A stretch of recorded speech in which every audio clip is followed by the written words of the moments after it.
بسم اللہ الرحمن الرحیم۔ السلام علیکم۔ حضرت محمد صلی اللہ علیہ وآلہ وسلم کا فرمان۔ حضرت محمد صلی اللہ علیہ وآلہ وسلم نے فرمایا، 4 چیزیں آپ کو پریشان یا بیمار کرتی ہے، 4 چیزیں چہرے کی رونق ختم کر دیتی ہے۔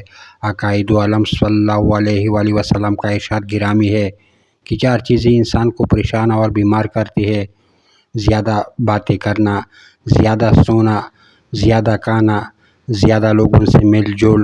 عقائد عالم صلی اللہ علیہ وآلہ وسلم نے ارشاد فرمایا کہ آپ جب بھی کھانا کھاؤ، بھوک رکھ کر کھانا کھاؤ تاکہ آپ کی صحت برقرار رہے، آپ کسی بیماری میں مبتلا نہ ہو۔ زیادہ کھانے سے انسان بہت سی بیماریوں سے مبتلا ہو سکتا ہے۔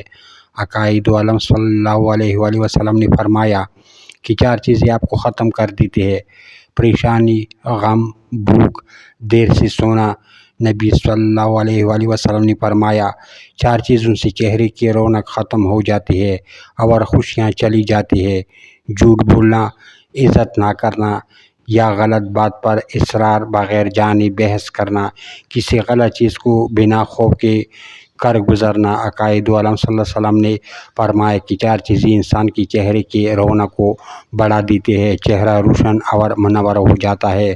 پرہیزگاری، وفاداری، رحم دلی، دوسروں کے بغیر کہے ان کی مدد کرنا۔ حضرت حذیفہ رضی اللہ عنہ نے بیان کرتے ہیں کہ میں نے حضور نبی کریم صلی اللہ علیہ وسلم سے سنا، آپ صلی اللہ علیہ وسلم نے فرمایا، ایک آدمی کے جب موت کا وقت آیا اور وہ اپنی زندگی سے مایوس ہو گیا تو اس نے اپنے اہل و عیال کو وصیت کی، جب میں مر جاؤں تو میرے لیے بہت سا ایندھن اکٹھا کر کے آگ جلانا اور مجھے جلا دینا۔